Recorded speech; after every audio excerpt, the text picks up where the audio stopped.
ZURA stock analysis and ZURA stock prediction. In this 1-minute video, I'm going to show you exactly what I'm going to do and how I'm going to trade, because I'm the only guy in this space with 40,000 videos, so I have seen what's making me money and what's not. With Zura Bio Limited, bro, this seems like it's melting and like everything is over and like it's, you know, 7.5% down and all that. But let's zoom out and look at the broader picture. I mean, yeah, that's not a wrong assumption. I mean, I don't think I have anything regarding Zura here.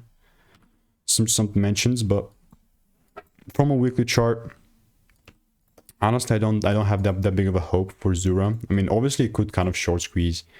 Yeah, come on, this is like stock trading. You know, a lot of stuff can happen in like a snap of a finger.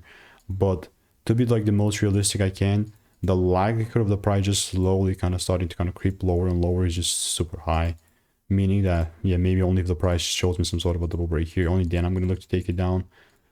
But random selling, it's not going to occur. So if you want to learn how I'm making 5-10K per month with our indicators, then just click the first link in the description, get my free emails, and I will continue to keep you updated.